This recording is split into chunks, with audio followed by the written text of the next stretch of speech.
Good day everyone, ProfLoki here. And today, i-share ko yung mga research tools ko, yung mga website na ginagamit ko sa paghanap ng mga crucial or important na news, yung mga pwede talaga maka-apekto sa galaw ng isang presyo ng coin. And most importantly, ito yung most requested talaga. Ito yung tool na ginagamit ko na nakakatulong talaga sa akin makapag-save ng huge amount of time as a full-time trader. Kasi alam nyo naman, sa dami ng coins, di ba? Hindi ko kayang iisa-isahin yun araw-araw. So this tool helps me eliminate yung mga hindi trending talaga na coins para yung matira na lang is yung mga trending. May momentum talaga, merong tamang volatility na mga coins. So, i-share ko lahat. And shoutout pala kay Sir Tix, isa sa mga classmate nyo. Siya yung nagtanong sa akin na yung mga gamit ko daw na pang-research ng mga news, gano'n. Sa kanya ako nagka-idea na magandang i-tackle na topic yan. Without further ado, let's just get into this video. Okay, so first of all guys, ito yung favorite ko talaga when it comes to news, cointelegraph.com. Now, the reason why gustong-gusto ko tong website na to guys as source of news is because pwede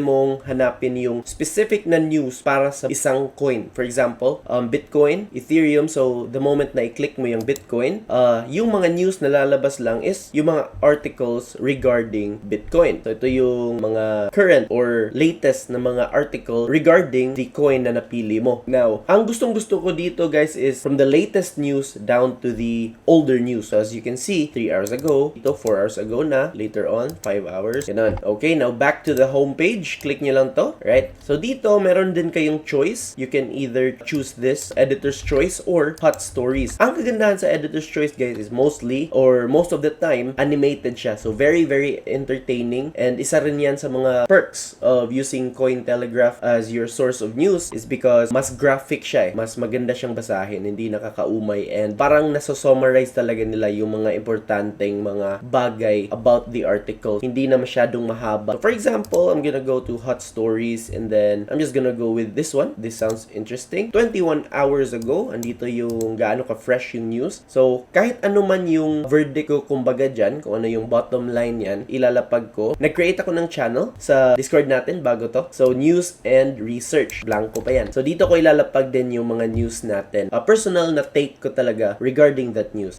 Additional na entertainment lang kumbaga. Alright? Kagaya ng sabi ko, see this button right here, you can actually play this. Minsan, nagpi-play talaga as video. Minsan, audio lang. So, pwede nyong pakinggan. Nasa car kayo, gusto nyong may magbasa para sa inyo, ganun. So, pwede nyong i-click lang talaga to and then babasahin niya kumbaga yung article. Okay, the next tool na i-share ko guys is cryptocraft.com. Now, dito sa Cryptocraft guys, meron din naman siya mga news, meron mga articles, and then meron nga ring mga forums na pwede nyong salihan or magbasa-basa kayo sa mga opinions ng mga tao. But the way I use this, pinaka-highlight ng tool na to para sa akin is yung events. Go ahead here sa ibabaw. May calendar dyan. Click nyo yan. And then, andyan yung summary ng mga importanteng events na paparating. And mga nangyari, pwede nyo ring balikan. By range din sila, guys. So, for example, itong nasa screen ngayon, ito yung March 24 up until March 30 na mga events. Kaya, isa din sa mga dapat nyong malaman is yellow is yun yung pinaka-mahinang impact lang sa crypto market. And then, orange one is the next parang higher degree, and then yung pinaka-importante talaga yung pwedeng-pwede maka-affect sa galaw ng presyo is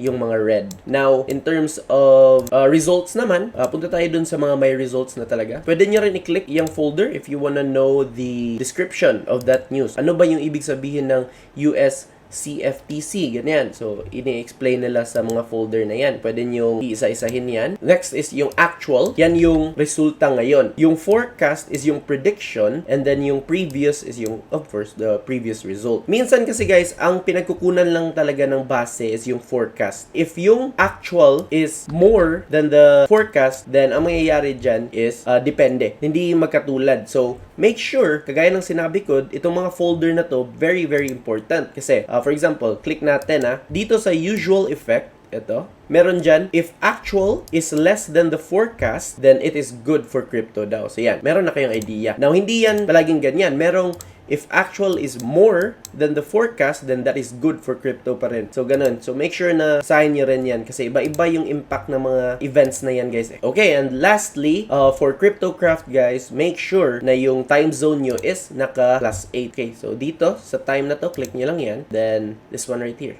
But yeah, +8. +8 lang itong mga to. So, either way. Save settings lang, ganun.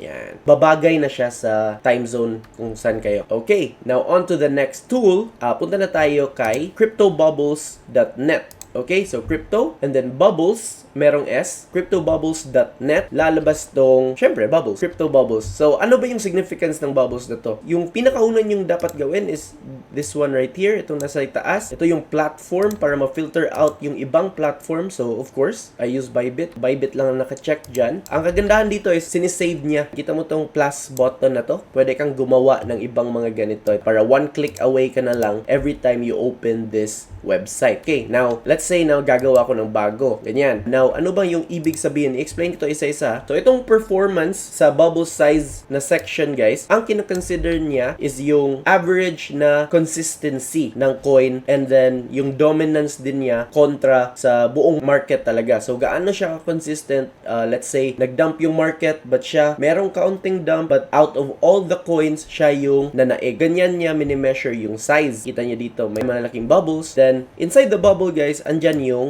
name ng coin. Then, yung content, itong nakasulat dito, itong percentage na to, pwede nyong iba-ibahin. But me, personally, I just go with the 24-hour volume para ma-filter out ko talaga gaano ba kadami yung invested dyan sa coin na yan within 24 hours. So, trending ba talaga siya? So, yan yung ginagawa kong... Now, alam ko sa mga old members ko, naituro ko na to, but for the sake of this video, lahat ng mga tools kasi to, guys. Now, minsan, guys, yung bubble is napakaliit. You cannot see the name of the coin, so feel free to click lang. Click nyo lang, lalabas yung name ng coin. Adventure Gold. Now, ano ba yung ticker niya? Andito, AGLD.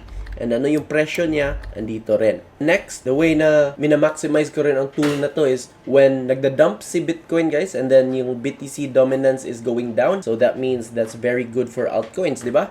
Ang ginagawa ko is dito ako sa weekly naman.